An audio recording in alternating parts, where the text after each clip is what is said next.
చదువుకుంటున్నాం. ఈ వాక్యాన్ని మార్చి మనం చదువుకుందాం. 14వ వచనం నుంచి 26వ వచనం వరకు మనం చదవవలసి ఉంది. చదువుకుందాం. 14వ వచనం నేను చదువుతాను, 15 దయచేసి మీరు చదవండి. నా సహోదరులారా, క్రియలు లేనప్పుడు ఎవడైనను తనకు విశ్వాసము కలదని చెప్పిన ఎడల ఏమి ప్రయోజనము? అట్టి విశ్వాసం అతను రక్షింపగలదా?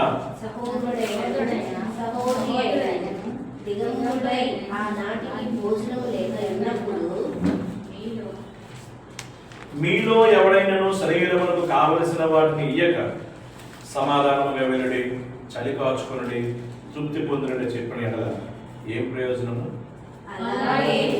విశ్వాసం లేనిదైతే అది ఒంటిగా ఉండి మృతమైన దగును. అయితే ఒకడు, నీకు విశ్వాసం ఉన్నది, నాకు క్రియలు ఉన్నది, క్రియలు లేకుండా నీ విశ్వాసం నాకు కనపరచుము, నేను నా క్రియల చేత నా విశ్వాసము నీకు కనపడుతుందని చెప్పును.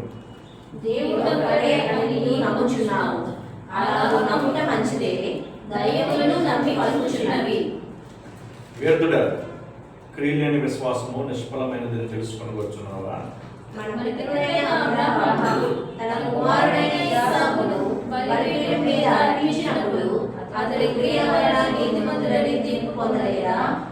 విశ్వాసము అతని క్రియలతో కూడా కార్యసిద్ధి కలుగజేసిననియు క్రియల మూలముగా అతని విశ్వాసము పరిపూర్ణమైనదనియు గ్రహించుచున్నావు కదా. కాబట్టి అబ్రహాము దేవుని నమ్మెను, అది అతనికి నీతిగా ఎంచబడెను, అతని లేఖనము నెరవేర్చబడెను, మరియు దేవుని స్నేహితుడని అతనికి పేరు కలిగెను. మనుష్యుడు విశ్వాస మూలమున మాత్రము కాక క్రియల మూలములను నీతిమంతుడని ఎంచబడినని మీరు దీని వలన గ్రహించుతారు.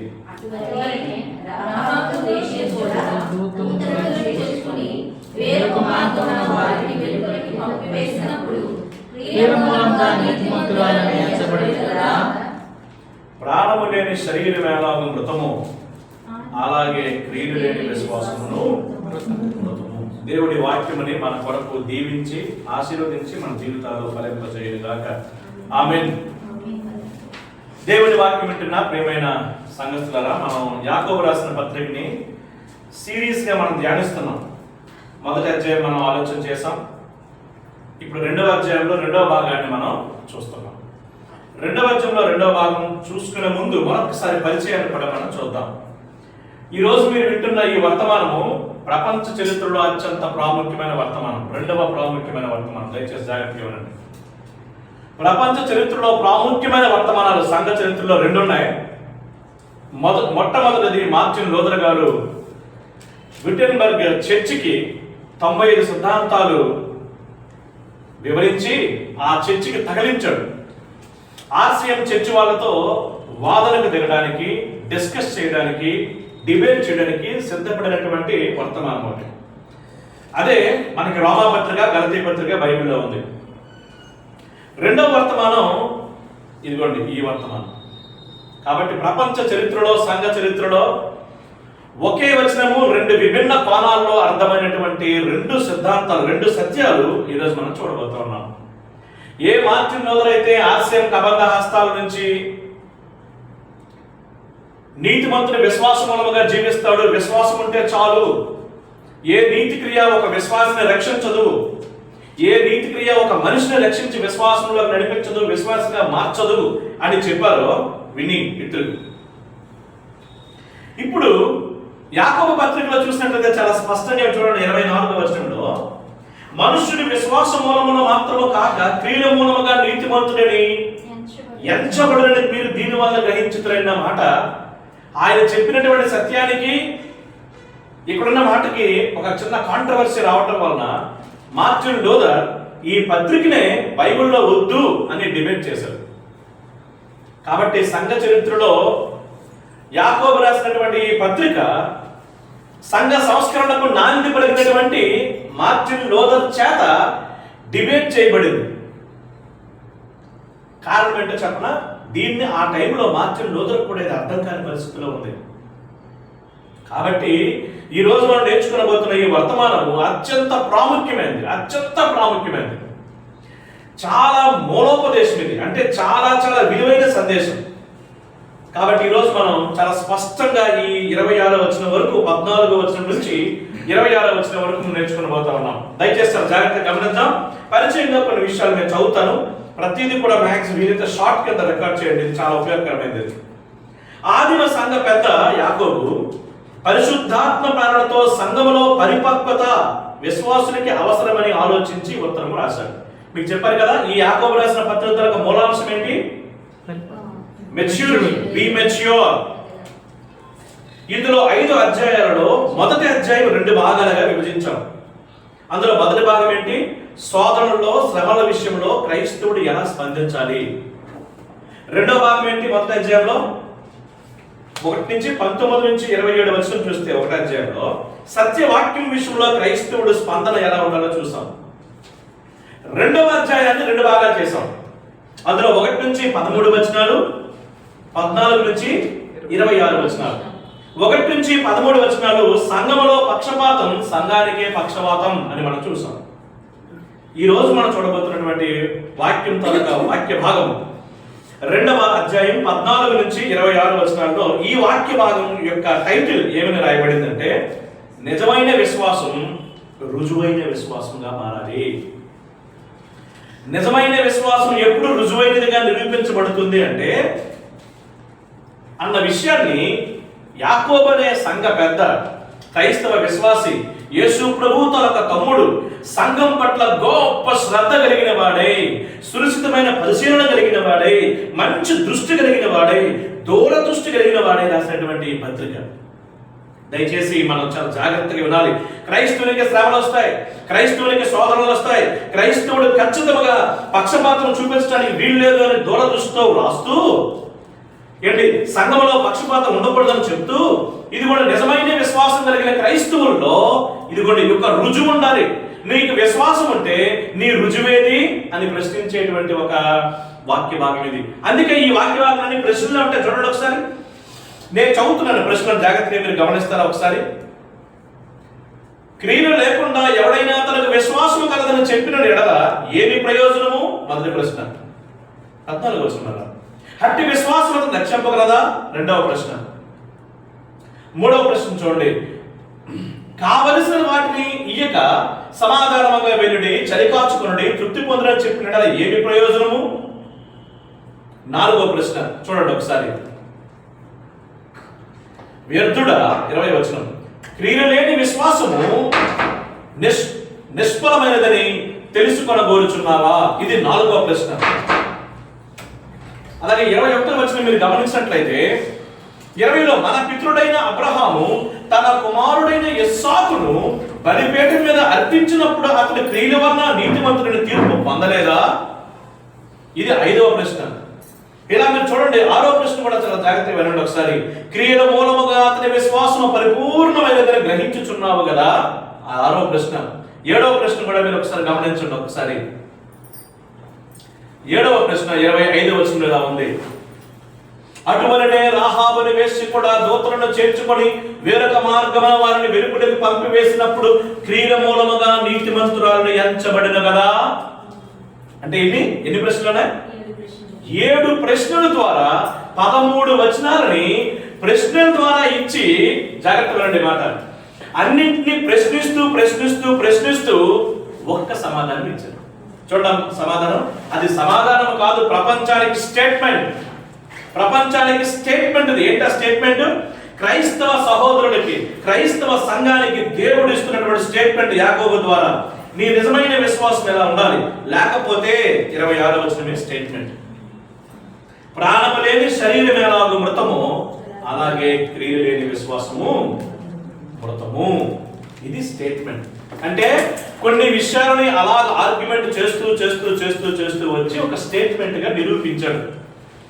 కాబట్టి ఈరోజు మనం నేర్చుకునబోతున్నటువంటి ఈ పత్రికలో ఉన్న ముఖ్య ఉద్దేశం 7 ప్రశ్నలతో ప్రతిదానికి ఆ ప్రశ్నలోనే సమాధానం ఇస్తూ చివరగా ఒక స్టేట్మెంట్ ఇచ్చి రాసినటువంటి ఈ వాక్య భాగాన్ని ఈ రోజు మనం ఆలోచన చేయబోతా ఉన్నాం. ఏంటి మన టైటిల్? ఇది నిజమైన విశ్వాసము రుజువైన విశ్వాసముగా నిరూపించబడాలి అనేది వాక్య భాగం తాలూకా టైటిల్. వాక్య భాగం యాకోబు 2వ అధ్యాయం 14 నుంచి 26 వచనాలు. వాక్య విభజన రెండు భాగాలు. ఈ వాక్య భాగాన్ని విభజించినప్పుడు రెండు భాగాలుగా విభజించుకోవాలి. రెండవ అధ్యాయం 14 నుంచి 20 వచనాలు చూస్తే నిర్జీవమైన విశ్వాసం, నిష్ఫలమైన విశ్వాసం, మృత విశ్వాసం అని రాయొచ్చు. సో ఒకే ఒక మాట రాయొచ్చు. 2వ అధ్యాయం 14-20 నుంచి నిర్జీవమైన విశ్వాసం. 2వ అధ్యాయం 21-26 వచనాలు చూస్తే 21 నుంచి 26 వచనాలు చూస్తే నిజమైన విశ్వాసం. సో నేను చెప్పింది చాలా క్లియర్గా మీకు అర్థమైపోతుంది. మీరు ఇంటికి వెళ్ళి ఈ నోట్స్ చదవండి దయచేసి. గ్రూప్లో కూడా నోట్స్ పెడతాను. మీరు ఎప్పటికప్పుడు ఈ వాక్యాన్ని మీరు చదువుకోండి ఇంటి దగ్గర. ఎవరైనా చదువుతున్నారా ఇంటికి వెళ్ళి? చదివిన వాళ్ళు చదవద్దండి, చదువు వచ్చిన వాళ్ళు రైట్. చదువు రాని వాళ్ళకి మన యూట్యూబ్లో అది ఉంది, అది వినండి జాగ్రత్త. మరలా వినండి, ఎందుకో చెప్పిన సిస్టమేటిక్గా మనం నేర్చుకోవచ్చు. కాబట్టి నిర్జీవమైన విశ్వాసం మొదటి భాగం, నిజమైన విశ్వాసం, dead faith, living faith. So నిర్జీవమైన విశ్వాసం గురించి ఏంటో చూద్దాం ఒకసారి. చూడండి ఒకసారి ఈ వాక్యం గురించి మాట్లాడుతున్నటువంటి మాట. రండి నాతో పాటు ఒకసారి వినండి. 14వ వచనం చూడండి. నా సహోదరులారా, క్రియలు లేనప్పుడు ఎవడైనా తనకు విశ్వాసము కలదని చెప్పిన ఎడల ఏమీ ప్రయోజనము, అంటే ప్రయోజనం లేదు. అట్టి విశ్వాసం మాత్రం రక్షింపగలదా అనగా రక్షింపదు. ఏంట విషయం మాట్లాడుతున్నటువంటి మాట? క్రియలు చూపని విశ్వాసము నిష్ప్రయోజనమైనది. నీకు నిజంగా విశ్వాసం ఉందండి, యేసు ప్రభువుని నమ్ముకున్నావు, యేసు నా సొంత రక్షకుడని, యేసు నా పాపముల కొరకు చనిపోయాడని, నన్ను విడిపించే రక్షకుడని, ప్రభు అని నమ్ముకున్నావు. నమ్మిన తరువాత నీ జీవితంలో ఒక మార్పు జరగాలి. నీ లోపల యేసుక్రీస్తు సేవింగ్ ఫెయిత్, విశ్వాసం అనే వరం ఇచ్చిన తర్వాత ఆ వరము ఒంటిగా ఉండటానికి వీల్లేదు. అది సత్క్రియలు చేయడానికి పురుకొల్పాలి. జాగ్రత్త వినండి. నిజంగానే విశ్వాసం అయితే నీలో దేవుడు కొన్ని క్రియలు చేయాలి. ఇక్కడ ఒక జాగ్రత్త లాజిక్ ఒకటి ఉంది. చాలా మంది యేసు ప్రభుని నమ్మని వారు మనకంటే గొప్ప కార్యాలు చేస్తారు. వినండి చాలా జాగ్రత్తగా.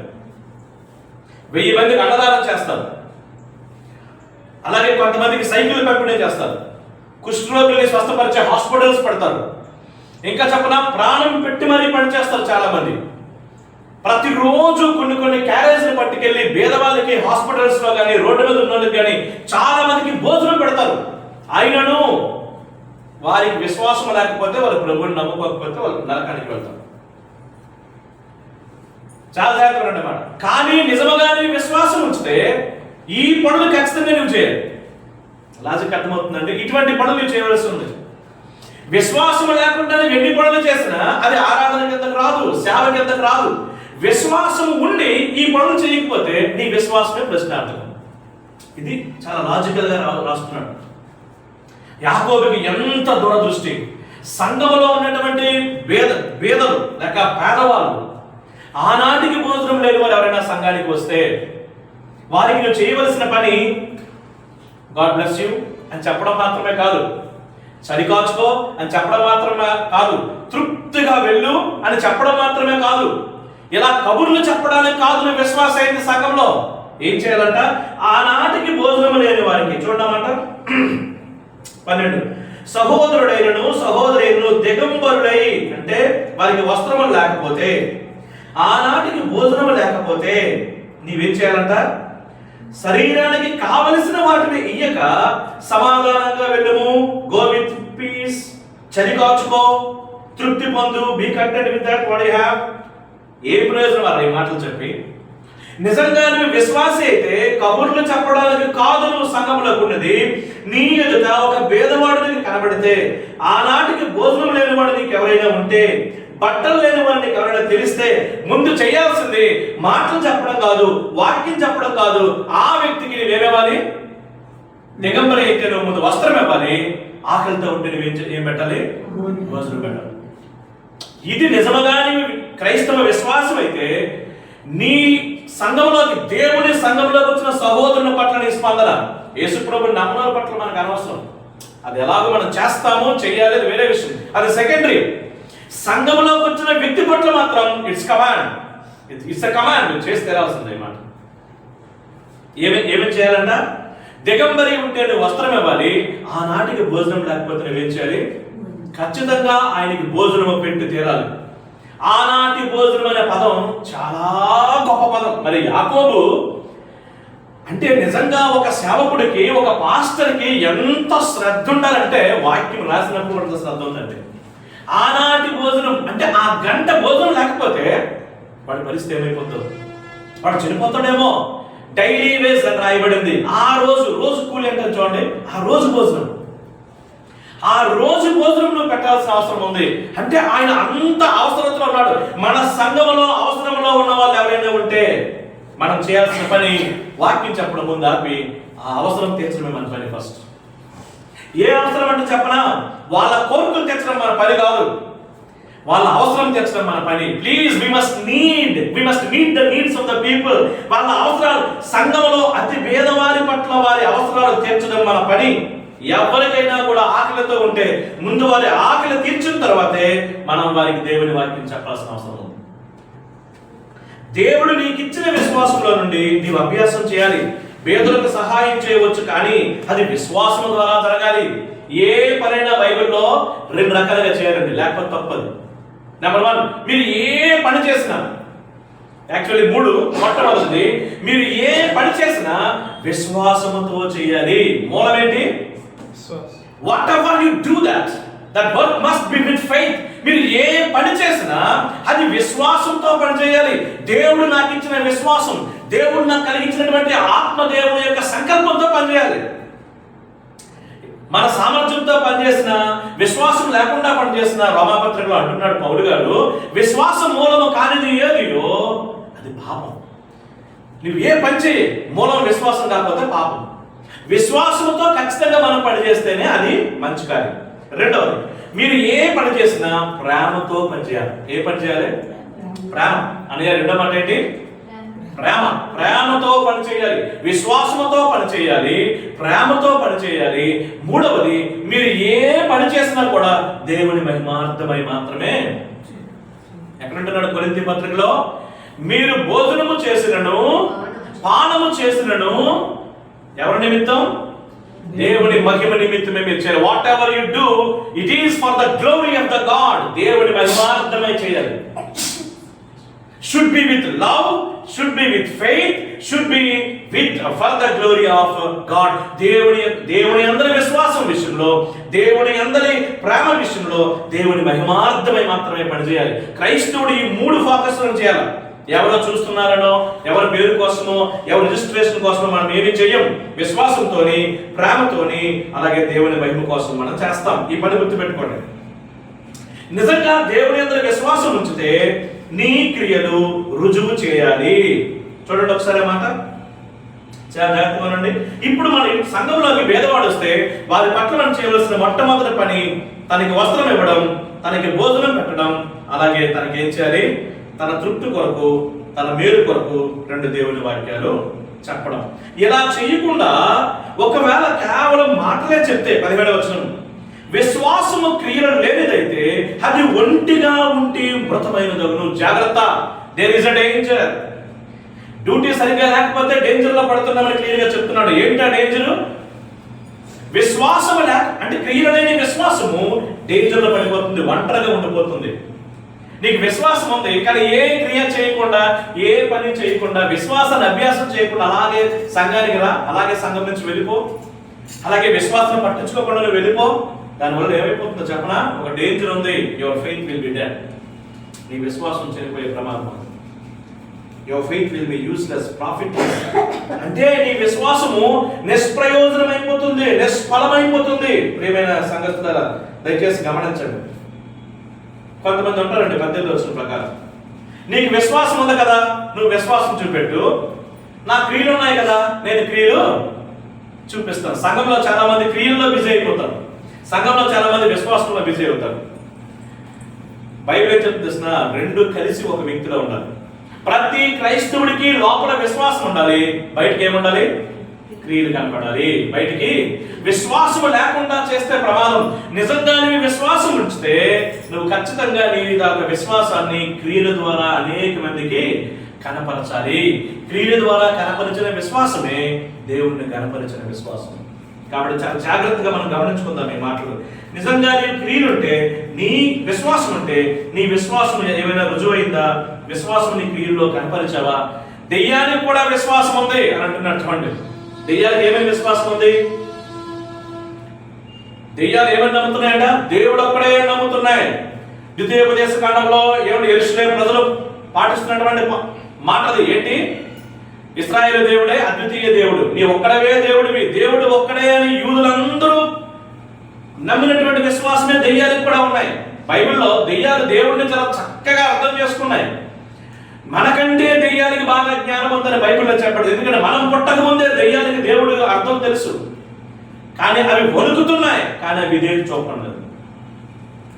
ఇంటలెక్చువల్ ఫెయిత్ అంటే ఏదో జ్ఞానం, ఏదో మామూలుగా మన మైండ్లో జ్ఞానం ఉంటే సరిపోతుంది. అది ఖచ్చితంగా మనం ఏదో యేసు ప్రభువుని నమ్ముకున్నాం, యేసుక్రీస్తుని మన సొంత రక్షకుడిగా అంగీకరించాం, అంత మాత్రం సరిపోదు. ఇది మన విధేయతలో లేకపోతే ఇది ఇక్కడే ఉండిపోతుంది, మైండ్లోనే ఉండిపోతుంది, ఇది హార్ట్లోకి వెళ్ళదు. కాబట్టి జాగ్రత్త. దెయ్యాలు కూడా వాళ్ళకి తెలుసు దేవుడు ఒక్కడే అని, యేసుక్రీస్తు దేవుడని, వాళ్ళకి తీర్పు ఉందని. అవి వణుకుతున్నాయి, కానీ ఇదిగోండి ఒకసారి అవి విధేయత చూపవు. నీవు కూడా అందుకే చూడండి, వ్యర్థుడా అనే పదం అసలు యాకోబు నుంచి పరుషమైనటువంటి పదం సంఘస్థులకు వచ్చింది. ఎప్పుడు నా సహోదరుడారా, సహోదరుడారా ఆలకించండి, నా ప్రియ సహోదరుడా అనేటువంటి యాకోబుల నుంచి స్ట్రాంగ్ ధమ్కి ఏంటిది? వ్యర్థుడా. ఏంటి వ్యర్థుడా? ఎంత విశ్వాసం ఉందని చెప్తున్నావు, కనీసం నీ క్రియల్లో కనీసం ఒక పేదవాడిని పట్టించుకోవడం లేదు, ఒక పేదవాడికి ఆహారం పెట్టడం లేదు.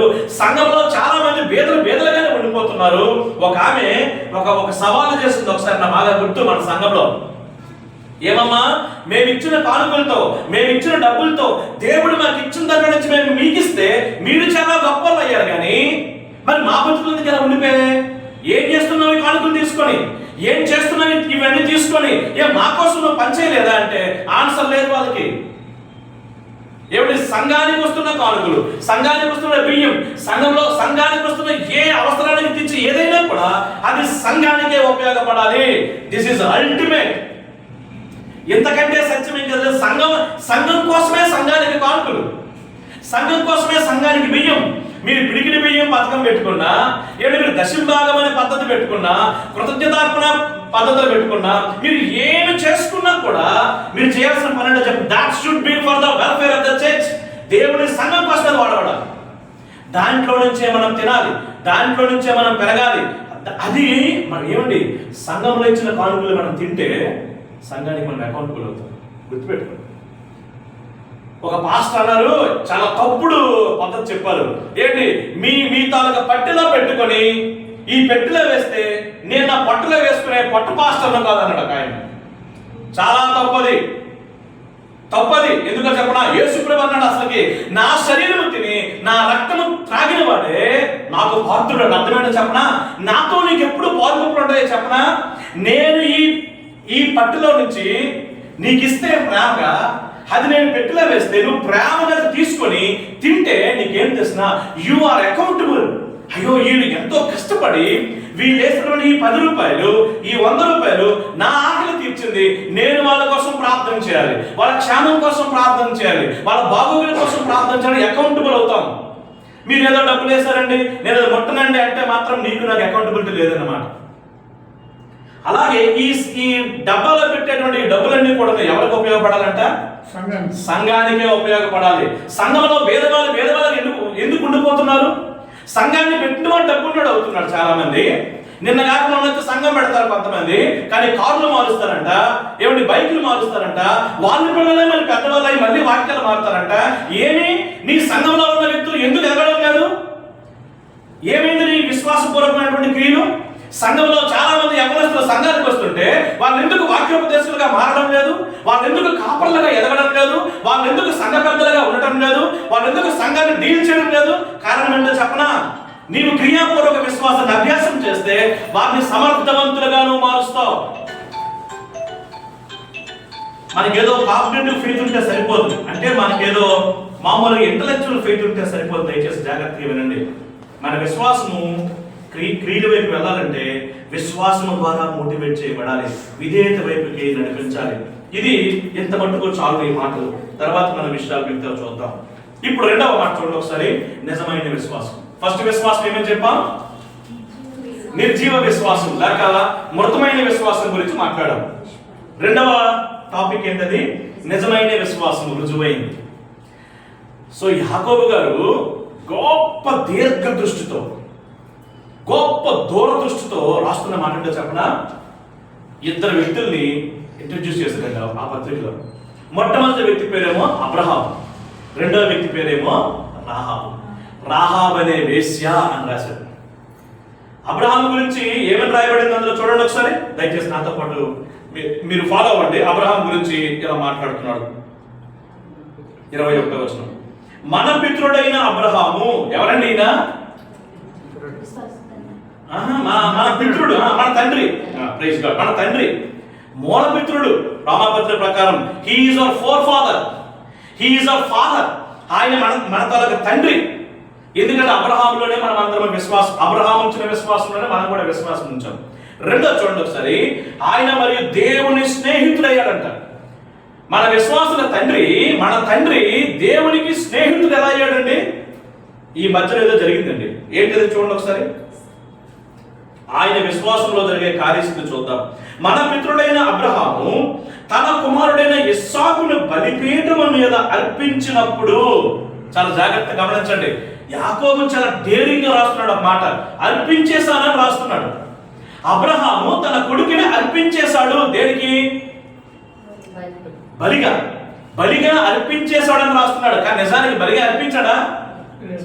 అర్పించడానికి, ఆయన్ని చంపడానికి, బంధించి వధించడానికి కత్తి ఎత్తినప్పుడు అప్పుడు దేవుడు మాట్లాడి అబ్రామా అబ్రామా కుమారుని మీద నుంచి చేయొద్దని చెప్పాడు. కానీ ఇక్కడ జాగ్రత్త చూడండి, యాకోబు మాత్రం అర్పించాడు అని క్లియర్గా రాశాడు. మీరు హెబ్రీ గ్రంథంలో కూడా మీరు చూస్తే ఖచ్చితంగా అర్పించాడు అని రాయబడింది. అంటే దేవుడు ఏమని ఫిక్స్ చేస్తున్నాడు? హృదయంలో చంపేశాడు తన కొడుకుని. విశ్వాసముతో హృదయంలో చంపి విధేయతతో దేవునికి ఆయన అర్పించాడు. అందుకే దాని గురించి ఒక మాట ఎంత క్లియర్గా ఉంటుందంటే మాట, మీరు హెబ్రీ గ్రంథంలో చూస్తే భలే భలే ఉంటుంది, చాలా అద్భుతంగా. నేను చూపిస్తాను అన్నమాట.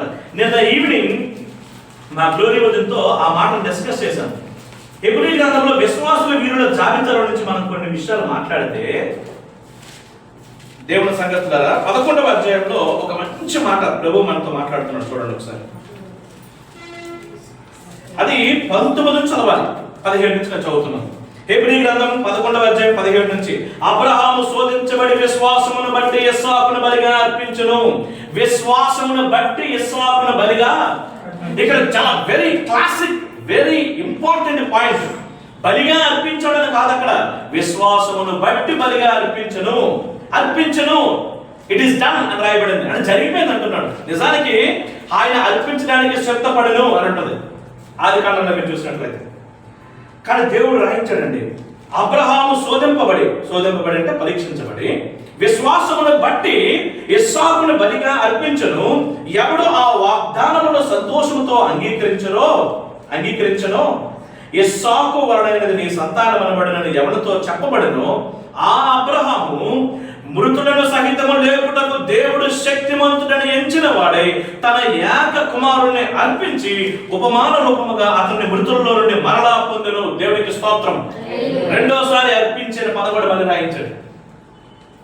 అంటే దేవుడు అబ్రహాము గురించి దేవుడు మనతో మాట్లాడుతూ తెలిసిన, నా కొడుకుని నాకు 100 సంవత్సరాల వయసులో దేవుడు నాకు ఇచ్చాడు, ఇప్పుడు నాకు బలి అడుగుతున్నాడు. అబ్రామా, నీ ఒక్కగానొక్క కుమారుడు, నీ వృద్ధాప్యమందు కరుణ కుమారుడిని నీవు తీసుకొని నేను చూపించు పర్వతము దగ్గరికి వెళ్ళు, అక్కడ నీవు నాకు బలి అర్పించి అనగానే అబ్రహాం ఏమనుకోవాలి? 100 సంవత్సరాల వయసులో ఇచ్చావు, నువ్వు వాగ్దానం చేశావు, ఈ నక్షత్రాల కంటే ఎక్కువైపోతారు, ఇస్రాయేల్ అంటే ఎక్కువవుతారు అని చెప్పావు, మరి నేను నీవు బలి అడుగుతున్నావేంటి? అవును, నిజంగా మానవులకు ఆలోచన చేస్తున్నట్లయితే మనకి భయమే. కానీ అనుకున్న విశ్వాసం ఏం చేసింది? ఒకవేళ నేను నా కొడుకుని ఇప్పుడు ఇచ్చేసాను అనుకో, దేవుడు నాకు మరలా బిడ్డనివ్వచ్చు, అది ఒకటో విషయం. కానీ దేవుడు మరలా బిడ్డనివ్వడు. ఎందుకు? వాగ్దానం ఏం చేశాడు? ఇస్సాకుతో నీ సంతానం, ఇస్సాకులో నుంచే నీకు వస్తుంది వారసత్వం, ఇస్సాకులో నుంచే నీకు యేసుక్రీస్తు వస్తాడని ముందే వాగ్దానం చేశాడు. కాబట్టి అబ్రహాముకున్న విశ్వాసం ఏంటో చెప్పనా? ఇప్పుడు ఇస్సాకుని ఇక్కడ బలిస్తే నోనో ఒకవేళ చంపడానికి అలౌ చేస్తే, చంపిస్తే దేవుడు ఏం చేస్తాడు? ఇప్పుడు చచ్చిపోయిన ఇస్సాకుని మళ్ళా తిరిగి లేపగలిగిన సమర్థుడు అని నమ్మాడు. కాబట్టే పునరుద్ధానాన్ని నమ్మాడు. అక్కడ ఆయన నా కొడుకుని ఇచ్చినప్పుడు చంపేసినా కూడా వాగ్దానం చేసిన వాడు నమ్మదగిన వాడు, కాబట్టి నెరవేర్చే విషయంలో నమ్మదగిన వాడు. చంపేసినా కూడా ఆయన మరలా ప్రాణం పోసి మరలా తిరిగి లేపి అదే ఇస్సాకు ద్వారా మరలా సంతానాన్ని ఆశీర్వదించగల సమర్థుడని చెప్పి ఉపమాన రూపముగా తన కొడుకుని అలాగా బలి అర్పించాడు. ఎగ్జాక్ట్ రియల్ గా జరిగింది సిచ్యువేషన్ గురించి మాట్లాడుతున్నాడు. అలా చేయడం వలన ఆయన ఏమయ్యాడు? నీతిమంతుడిగా రుజువు చేయబడ్డాడు. 15వ అధ్యాయం, ఆదికాండం 15వ అధ్యాయంలోనే చాలా ఇంపార్టెంట్ మాట ఇది. ఆదికాండం 15వ అధ్యాయంలోనే నీతిమంతుడిగా ఎంచబడ్డాడు. కానీ 22వ అధ్యాయంలో నీతిమంతునిగా రుజువు చేయబడ్డాడు. ప్రూవ్ చేయబడ్డాడు. తన కొడుకుని బలిగా ఇచ్చి రుజువు చేశాడండి. ఈ మాట చాలా జాగ్రత్తగా మనం పట్టుకోవాలి. సో ఈ రోజు ఏం మాట్లాడబోతున్నాడు దేవుడు అబ్రహాము ద్వారా? నేను కొన్ని విషయాలు నోట్స్ లో రాసుకున్నాను, చదువుతున్నాను. దేవుని ఎదుట విధేయత కనపరిచాడు అబ్రహాము తన దగ్గర ఉన్న విశ్వాసంలో నుంచి. కుమారుణ్ణి బంధించి వధించడానికి సిద్ధపడిన విశ్వాసము కార్యసిద్ధి కలుగజేస్తుంది. నీతిమంతునిగా ఎంచబడిన తరువాత నెరవేర్చబడిన విశ్వాసం మనం చూస్తాం. అబ్రహాము దేవునికి భయపడేవాడు అని రుజువు చేసినటువంటి క్రియాపూర్వక విశ్వాసం, దేవుని వాగ్దానాల పట్ల నమ్మకం చూపిన విశ్వాసం. మనకందరికీ అబ్రహాము తండ్రి. రోమా 4:17 హెబ్రీ 11:19 ఆయనకు కలిగి ఉన్న విశ్వాసము కుమారుణ్ణి అర్పించడానికి దారి తీసింది. ఆదికాండం 15లో అబ్రహాము నీతిమంతుడిగా ఎంచబడ్డాడు. ఆదికాండం 22వ అధ్యాయం చూసినట్లయితే అబ్రహాము నీతిమంతుడని తన క్రియల ద్వారా నిరూపించాడు. విశ్వాసము అనే పదం ఈ 14 నుంచి 26 వచనాల వరకు 13 సార్లు రాయబడింది. పిస్టాస్ లేక పిస్టియోన్ అనే పదం, వర్క్ అంటే పని అనే పదం, క్రియ అనే పదం 11 సార్లు రాయబడింది. ఎర్గాన్, ఎర్గ్ అనేటువంటి గ్రీక్ పదం నుంచి వచ్చింది పని. హెబ్రీ 11వ అధ్యాయం 17-19 వచనాలు చూసినట్లయితే విశ్వాసమును బట్టి ఇస్సాకును బలిగా అర్పించెను, తన ఏక కుమారుణ్ణి అర్పించెను. యాకోబు 2:21 చూస్తే అబ్రహాము తన కుమారుడైన ఇస్సాకును బలిపీఠం మీద అర్పించి అని రాయబడింది. అంటే అబ్రహాములో ఉన్న దేవుని విశ్వాసము విధేయతకి దారి తీసింది. నీవు నిజంగా దేవుని అందరి విశ్వాసం ఉంచితే దేవుడికి నువ్వు విధేయత చూపుతావు. దేవుని వాక్యం ఉంటున్న ప్రియమైన సంగతులారా, నీ విశ్వాసం ఎటువంటి విధేయత వైపు దారి తీస్తుంది? సాక్రిఫిషియల్ ఒబీడియన్స్ అని అంటారు. అంటే దేవుడు ఏమడిగితే అది ఇవ్వడానికి ఇష్టపడాలి. దేవుడు ఏమడిగితే ఇవ్వడానికి ఇష్టపడమే విధేయత. విధేయత అంటే దాచుకునేది విధేయత కాదు, ఉంచుకునేది విధేయత కాదు, ఎక్కడో ఒక దగ్గర మన కోసం ఉంచుకునేది కాదు. అక్కడ తాను ఒక్కగానొక్క కుమారుడు, నీవు ప్రేమిస్తున్న ఇస్సాకును నాకు ఇవ్వన్నాడు. మనము ప్రేమించింది ఇవ్వడానికి ఇష్టపడడం విధేయత. ఆ రేంజ్ ఫెయిత్ ని మనం అభ్యాసం చేయాలని అబ్రహాం అంతటి పీక్ వ్యక్తిని తీసుకొచ్చి పరిచయం చేస్తున్నాడు. ఇప్పుడు రాహాబు లాంటి ఒక వేశ్యతో డీల్ చేస్తున్నాడు. దేవుడు ఎంత గొప్పవాడంటే అబ్రహాం అంత హైయెస్ట్ పర్సన్ గురించి చెప్పడం మనకి గూస్ బంప్స్ వస్తాయి. కానీ రాహాబు వంటి వేశ్య అని దేవుడు రాయించాడండి. నిజంగా ఆమె వేశ్యే. అప్పట్లో ఎరుకో గోడలు ఎరుకో తలక గోడల మీద ఒక చిన్న ఇల్లు కట్టుకుందంట. ఆ ఎరుకో గోడల మీద చిన్న ఇల్లు కట్టుకొని అక్కడ వేశ్య వృత్తి చేస్తుండేది. అటువంటి రాహాబుని వేశ్య గురించి దేవుడు రాయిస్తూ అంటున్నాడు. చూడండి, క్లాసిక్ అన్నమాట ఈ చాప్టర్లో ఈ ప్యాసేజ్. జాగ్రత్తగా మీరు గమనించండి, మాటను చూపిస్తున్నాను. యాకోబు రాసినటువంటి పత్రికలో చూడండి ఒకసారి. 2వ ఉదాహరణ, మనుషుని విశ్వాస మూలమున మాత్రము కాక క్రియల మూలముగా నీతిమంతులను ఎంచబడిన మీరు దీని వలన గ్రహించుతారు. దేని వలన? విధేయత చూపినటువంటి అబ్రహాము వలన. అటువలనే 2వ ఎగ్జాంపుల్ 25వ వచనం, నాది అయిపోతుంది శరణం. రాహాబుని వేశ్య కూడా దూతలను చేర్చుకుని వేరొక మార్గమున వారిని వెలుపలకు పంపివేసినప్పుడు క్రియల మూలముగా నీతిమంతులను ఎంచబడిన కదా. చూడండి, రాహాబు అనే వేశ్య గురించి మాట్లాడుతూ నేను కొన్ని విషయాలు రాశానండి. ఈమె ఒక అన్యురాలు, కనానీయురాలు. ఈమె విశ్వాసము ద్వారా నీతిమంతురాలైంది, దూతలను చేర్చుకుంది, వేరొక మార్గమున వారిని వెలుపలకు పంపివేసింది. మీరు యెహోషువ గ్రంథం 2వ అధ్యాయం చదివితే 1 నుంచి 24 వచనాల్లో అంటది. చూడండి ఒకసారి, నాకు చాలా ఇష్టమైన మాటలు, చాలా బాగుంటాయి ఆ మాటలు. తను చాలా మనస్ఫూర్తిగా మాట్లాడిన మాటలు. రాహాబు అనేటువంటి వేశ్య వృత్తి చేస్తున్న రాహాబు అద్భుతముగా మాట్లాడుతున్న మాటలు. ఇవి రికార్డు చేశాడు దేవుడు. మాట్లాడింది రాహాబు, కానీ రాయించింది దేవుడు. ఎంత బాగా రాయించాడో చూడండి ఒకసారి. ఆ మాట గురించి నేను మీ ముందు ఉంచుతున్నాను జాగ్రత్తగా. చదివితే ఎలా బాగుంటుందని చూడండి. 9వ వచనం, యెహోషువ గ్రంథం 2వ అధ్యాయం 9వ వచనం. యెహోవా ఈ దేశమును మీకు ఇచ్చుచున్నాడనియు మీ వలన మాకు భయము పుట్టిననియు మీ భయము వలన ఈ దేశ నివాసులందరికీ ధైర్యము చెడుననియు నేను ఎరుగుదును. మీరు ఐగుప్తు దేశంలో నుండి వచ్చినప్పుడు మీ ఎదుట యెహోవా ఎర్ర సముద్రపు నీరును ఎలాగో ఆరిపోజేసెనో, యొర్దాను తీరమున్న అమోరీయుల ఇద్దరు రాజులైన సీహోనుకును ఓబుకును మీరేమి చేసిద్దరో, అనగా మీరు వారిని ఎలాగో నిర్మూలన చేసిద్దరో ఆ సంగతి మేము వింటిమి. మేము వినినప్పుడు మా గుండెలు కరిగిపోయాను. ఏమంటున్నాడు? దేవుడైనటువంటి యెహోవా ఇశ్రాయేలు ప్రజల విషయంలో దేవుడు చేసిన కార్యాలు, ఆయన చేసిన కార్యాలు చుట్టుపక్కల వాళ్ళకి భయం పుట్టించాయంట. చెప్తున్న రికార్డెడ్ స్టేట్మెంట్ రాహాబు అంటున్నటువంటి మాట. ఏమండి, రాహాబుకి ఎలా తెలిసి ఉంటుంది అంటే, రాహాబు దగ్గరికి వచ్చినప్పుడు చాలా మంది మాట్లాడుకుని ఉంటారు. ఏమిటి, ఉదయకాలమే మనం టీ షాప్కి వెళ్ళామనుకోండి, టీ షాప్ దగ్గర చాలా మంది ఒక 10 మంది ఉంటారు రైతులు. ఎలా నువ్వు ఏంటి సరుకులు వేసావా, నీలగిరి వేసావా, నువ్వు ఈ మధ్యన ఇలా ఈ వర్క్ అంతా చేసావు, పొలం పని చేసావా అని ఎలాగైతే మాట్లాడుకుంటారో, రాహాబు దగ్గరికి వచ్చిన చాలా మంది ప్రజలు బహుశా ఇలా ఈ ఇశ్రాయేలు ప్రజల గురించి, వారికి దేవుడు చేసిన కార్యాల గురించి, ఎర్ర సముద్రము చీల్చిన విధానము, యొర్దాను నది ఎండిపోయిన విధానము, ఏమండి వారిని పోషించిన విధానం చూస్తున్నప్పుడు వారికంట భయం కలిగింది, ధైర్యం చనిపోయింది. ఏమండి, మేము విన్నప్పుడు మా గుండెలు కరిగిపోయినాయి. దేవుడు చేసిన కార్యాలు విన్నప్పుడు శత్రువులకి గుండెలు కరిగిపోజేసినాయంట. మాకు ఏమాత్రం ధైర్యం లేదండి. ఇప్పుడు నేను నీకు ఉపకారం చేస్తున్న కనుక ప్లీజ్ నా తండ్రి ఇంటికి ఉపకారం చేయరా అని ఒక ఆనవాళ్ళు అడిగిందంట. నా తండ్రి, నా తల్లి, నా అన్నదమ్ములు, నా అక్క చెల్లెండ్రులు, వారికి కలిగిన వారందరూ కూడా చావకుండా బతికినివ్వడానికి నేను ఏమైనా చేయాలా, మీరు ప్రమాణం చేస్తారా అని అడిగితే వాళ్ళకి చెప్తారు, ఈ దారం కొట్టమ్మా, కిటికీ ద్వారా దాన్ని వేలాడదీయండి. ఒక రోజున దేవుడైన యెహోవా యెరికో పట్టణాన్ని, యెరికో గోడల్ని కూల్చినప్పుడు ఆ నాశనముల మధ్యలో మిమ్మల్ని కాపాడే దేవుడైన యెహోవా మీకు గుర్తొస్తాడు. ఆ దారం కట్టు అని చెప్పినప్పుడు ఆమె అలాగే చేస్తుంది. ఆమె విశ్వాసం ఉంచింది. అంటే డాక్ట్రిన్ ఆఫ్ గాడ్, దేవుని గుర్చిన సత్యం. ఏమైనా సత్యం?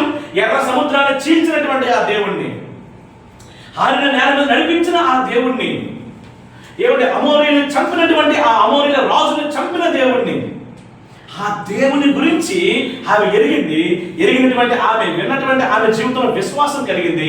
ఆ విశ్వాసం ఏం చేసింది? వేగులు వారినటువంటి యెహోషువ పంపించారు కదా కొంతమందిని, వారిని ఏం చేసింది? వాళ్ళని దాచిందంట మిద్ది మీద దాయడం వల్ల ఏం చేశాడు? దేవుడు అంటున్నాడు, నీవెలాగూ చేయటం వలన, విశ్వాసం వలన నువ్వు ఎలాగైతే నా ప్రజలను కాపాడావో, నాశనముల మధ్యలో నిన్ను నేను కాపాడుతాను. చూడండి, అది ప్రూఫ్ అండి. అదే చూడండి, రాహాబు అనేటువంటి వేశ్య గురించి మాట్లాడుతూ అంటున్నాడు, దూతలను చేర్చుకున్న వేరొక మార్గమున వారిని వెలుపలకు పంపివేసినప్పుడు. ఆ క్లాసిక్ ఉంటుంది, ఆ సీన్ అంతా చదవండి, ఎంత బాగుంటుందో. చాలా చాలా చాలా రాహాబు మీద విపరీతమైన గౌరవం పెరిగిపోద్ది. అర్థమేంటి చెప్పనా? దేవుని పిల్లల్ని గౌరవించడం. నీకు దేవుడు తెలుసని నీకు తెలిస్తే దేవుని పిల్లల్ని ఎక్కడ గౌరవించావు? రాహాబు అనే వేశ్య సవాలు చేస్తుంది ఈరోజు ఆదిమ సంఘాన్ని, ఈరోజు ఈ సంఘాన్ని, మన సంఘాన్ని, నిజదేవుని సంఘాన్ని ప్రభు సవాలు చేస్తున్నాడు. మిగతా సంఘాన్ని కూడా గాడ్ ఇస్ ఛాలెంజింగ్. ఏంటని తెలిసిన, రాహాబు అనే వేశ్య విశ్వాసం ద్వారా దేవుని నీతిని పొందుకొని దేవుని పిల్లల్ని గౌరవించిందండి. ఈమె ఒక అన్యురాలు, దేవుని వాక్యం విని విశ్వాసం ఉంచి ఏమంటే క్రీస్తు పూర్వం 1400 సంవత్సరాలు చెందినటువంటి ఆమె విశ్వాసము ద్వారా దేవుని పిల్లల్ని గౌరవించింది. ఇది తిరిగి లేని సత్యాన్ని మీరు చెప్పబోతున్నా. అద్భుతమైన సత్యం చెప్పనా? మత్తయి సువార్త 1:5 చూడాలా? మీరు ఎంత ఆనందిస్తారో ఈ మాటని. మత్తయి సువార్త 1:5 చదివితే రాహాబుని చూసినప్పుడు గూస్ బంప్స్ వస్తాయి. నయస్సోను సల్మాను కనెను, సల్మాను రాహాబునందు బోయజును కనెను, బోయజు రూతునందు ఒబేదును కనెను, ఒబేదు యెష్షయిని కనెను, యెష్షయ రాజైన దావీదును కనెను. అంటే రాజైన దావీదు కనటానికి ఆధారమైంది ఒక అన్యురాలు. Because of her faith. దేవుని యందు విశ్వాసం ఉంచినటువంటి అన్యులు విశ్వాసులుగా మారే అవకాశాన్ని ప్రభువు చాలా స్పష్టంగా మత్తయి సువార్తలో రాజు యొక్క జీనియాలజీలో రాహాబుని యాడ్ చేశారండి. అన్న మీరు ఎప్పుడైనా వినంటారా? వేశ్య యేసుక్రీస్తు యొక్క జీనియాలజీలో ఒక తల్లిగా మారుతుందని మీరు ఆలోచించారా? What a blessing! మన జీవితాల్లో విశ్వాసం ద్వారా నీతిమంతులుగా మార్చాడంటే అర్థమేంటో చెప్పనా? యేసుక్రీస్తు ప్రభు పుట్టడానికి ఆధారంగా దేవుడు వాడుకున్నాడు ఎవరిని? రాహాబ్ అనే వేశ్యని. సో రాహాబ్ అనే వేశ్య దావీదుకి అవ్వ ఉంది. యేసుక్రీస్తు పుట్టడానికి ఆధారంగా వాడుకున్నాడంటే వాట్ ఎ గ్రేట్ బ్లెస్సింగ్! మన జీవితాల్లో దేవుని చేత నీతిమంతులుగా ఎంచబడిన మనము దేవుని పిల్లల్ని గౌరవిస్తే దేవుడు ఇచ్చేటువంటి గొప్ప బ్లెస్సింగ్ ఏంటో చెప్పనా? తన రాజ్యంలో చక్కగా జ్ఞాపకం చేసుకుంటాడు. ఇది సవాలుకరమైన వర్తమానం. కాబట్టి ప్రభు అంటున్నాడు ఈరోజు రెండు బాగా చెప్పాను. మొట్టమొదటి ఏంటి? నాకు విశ్వాసం ఉంది కానీ క్రియలు చూపడం లేదంటే please check your faith, is it genuine or not. రెండోది నిజమైన విశ్వాసము, చారిత్రకమైన విశ్వాసం రెండు చూపిస్తున్నాడు. దాని గురించి నేను మళ్ళీ టేబుల్ వేసానండి. ఈ టేబుల్ మీకు పెడతాను, మీకు ఈ వెంటనే పెడతానండి. ఇందులో టేబుల్ పెడతాను, నోట్స్ పెట్టాను ఆల్రెడీ. మొత్తం పేజీలో చదువుతున్న కొద్దీ గొప్ప ఆనందం వేస్తుంది. అబ్రహాము రాహాబు గురించి ఒక టేబుల్ వేసాను చూడండి. క్రీస్తు పూర్వం 2000 సంవత్సరానికి అబ్రహాము చెందినవాడు. క్రీస్తు పూర్వం 1400 సంవత్సరానికి రాహాబు చెందింది. ప్రకృతిని ఆరాధించిన వాడు అబ్రహాము. బహుదేవతారాధన చేసేవాడు అబ్రహాము. రాహాబు కనానీయురాలు, బహుదేవతారాధన చేస్తుంది. దేవుని నమ్మాడు అబ్రహాము, ఈమె దేవుని నమ్మింది. దేవుని నీతి ఆపాదించబడింది అబ్రహాముకి విశ్వాసం ద్వారా. రాహాబు కూడా సేమ్ విశ్వాసం ద్వారానే దేవుని నీతిమంతురాలైంది దేవుని చేతిలో. సమాజంలో పలుకుబడగలిగిన వాడు అబ్రహాము. రాహాబు వేశ్య వృత్తి చేసేది వాడు. అంటే బహుశా సమాజంలో అత్యంత లోగా చూడబడుతుంది. కానీ దైవనీతిని విధేయత ద్వారా కనపరిచాడు అబ్రహాము. దైవనీతిని దేవుని పిల్లల్ని దాయడం ద్వారా కనపరిచింది. అబ్రహాము విశ్వాసులకు తండ్రి, అబ్రహాము విశ్వాసునికి మూలపిత్రుడు. అయితే రాహాబు విశ్వాసులకు మాదిరి. మరియు దావీదుకు అవ్వయింది. యేసు వంశావళిలో దేవుడు ఆమెను వాడుకున్నాడు. What a great blessing! నిజమైన విశ్వాసం నీ క్రియలో నిరూపించబడిందా? రాహాబు అనే వేశ్య సవాలు చేస్తుంది, అబ్రహాము కూడా మనల్ని సవాలు చేస్తున్నాడు. దీన్ని యాకోబు మనకి సవాలు చేస్తున్నాడు. చాలా జాగ్రత్తగానండి. యాకోబు ఇద్దరు వ్యక్తుల పట్ల సవాలు చేస్తున్నాడు. అబ్రహాము విశ్వాసంతో తన క్రియాపూర్వక విధేయత ద్వారా నిరూపించాడు. రాహాబు అనే వేశ్య అదే విశ్వాసంతో దేవుని పిల్లల్ని గౌరవించి దాచింది. మనం చూస్తాం. ఈరోజు మనం దేవుని పిల్లల పట్ల, ఈరోజు సంఘానికి వస్తున్న దేవుని పిల్లల పట్ల నీ శ్రద్ధ ఏంటి? నేను కొన్ని పాఠాలు రాస్తున్నాను, దయచేసి మాటలన్నీ మీరు ఆలోచన చేయండి. కొన్ని క్వశ్చన్లు మీకు వేస్తాను. స్టేట్మెంట్ ఇచ్చారు కదా 26వ వచనంలో, ప్రాణము లేని శరీరము ఎలాగో మృతమో క్రియలు లేని విశ్వాసం కూడా మృతమే. దీన్ని ఇండక్టివ్ స్టేట్మెంట్ అంటాం. అలాగే చేసి చేసి చేసి చివరికి ప్రూవ్ చేయడం. నేర్చుకోవాల్సిన పాఠాలు. నెంబర్ 1, సత్క్రియలు చేయడానికి సిద్ధపడ్డావా? సంఘములో అవసరతలో ఉన్న నీ సహోదరుల పట్ల నీ స్పందన ఏంటి? నీతిమంతునిగా తీర్చబడిన నీవు నీతిని అభ్యాసం చేస్తున్నావా? ఎలా చేస్తున్నావు? దెయ్యములకు నీకు తేడా లేదనుకుంటున్నావా? సంఘములో కబుర్లు ఎక్కువ చెప్తున్నావా? కార్యసిద్ధి కలుగు చేసే విశ్వాసం ఏదైనా నీలో ఉందా? దాదాపు 6 వచనాలు 6 చెక్ లిస్ట్ పెట్టుకుందాం. సత్క్రియలు. అందుకే ఎఫెసీ పత్రికలో ఏముంటుంది? ఏ నీతి క్రియ ద్వారా మీరు రక్షించబడలేదు కానీ మీరు సత్క్రియలు చేయబడ్డానికే మీరు పిలువబడ్డారు. You are the workmanship of God. మీరు సత్క్రియలు చేయడానికి మీరు పిలువబడ్డారు. ఏ నీతి క్రియ కూడా మిమ్మల్ని రక్షించదు. మీ నీతి క్రియలు నా దృష్టికి మురికి గుడ్డలతో సమానమని దేవుడే చెప్పాడు. మీ ప్రార్థనలు, మీ ఉపవాసాలు, మీ భక్తి దేవుడిని చేతుల నుంచి మిమ్మల్ని రక్షించదు. దేవుడు మిమ్మల్ని రక్షించాడు కాబట్టి నిజంగా ఇప్పుడు ఏం చేయాలి? మీరు సత్క్రియలు చేయాలి. పేతురు అంటాడు, సవాలు చేస్తాడంట. ఏమని రాయబడిందంటే, దర్శన దినమందు మీ సత్క్రియలు చూసి దేవుణ్ణి మహిమపరిచేలాగా, మిమ్మల్ని దూషించేవారు దేవుణ్ణి మహిమపరిచేలాగా మీ నీతి వారి ఎదుట ప్రకాశింపనియుడి. యేసుప్రభు అంటాడు, మీ సత్క్రియలు వారి ఎదుట ప్రకాశింపనియుడి. Shine your good works. చివరికి ఒక మాట, క్రియల్లో కనపరిచిన విశ్వాసం, విశ్వాసముతో కనపరిచిన దేవుణ్ణి నీలో చూసి దర్శన దినమందు అన్యులు దేవుణ్ణి మహిమపరచుదురుగాక. ఆమేన్. జాగ్రత్త వినండి. నిజంగా నీకు విశ్వాసం ఉంటే నీ క్రియలు ఎక్కడికి వెళ్ళిపోయినాయి?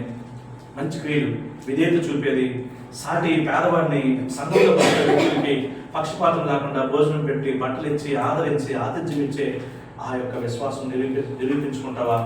రెండవది, అబ్రహాం అంతటివాడే నిరూపించుకున్నాడు. రాహాబ్ అనే వేసి కూడా నిరూపించుకుంది.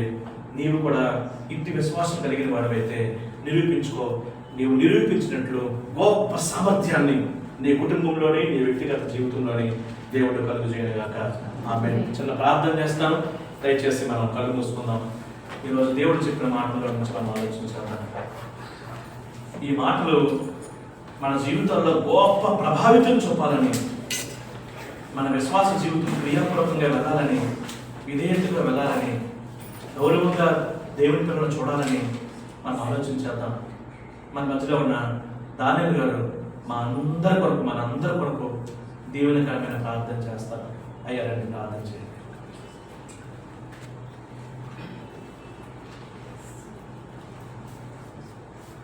హల్లెలూయా, హల్లెలూయా.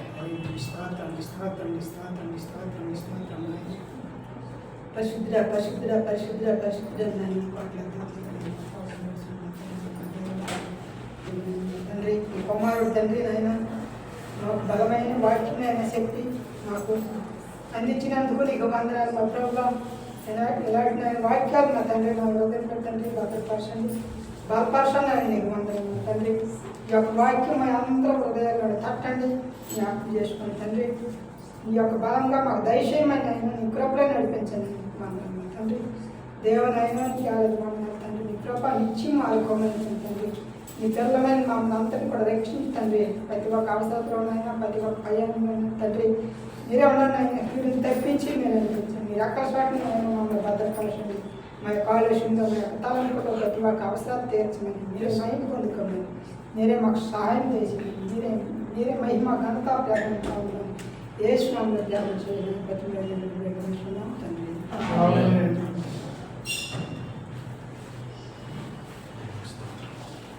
ప్రభువుని ప్రేమించిన వారమే అందరూ నిల్చొని ప్రభుకి పాట పాడుచుండగా కానుకలు నేను మనం సమర్పించుకుందాం.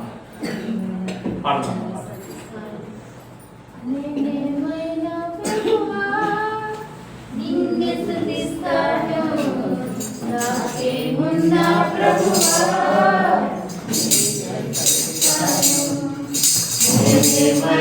ప్రభువా నిన్నే స్తుతిస్తాను.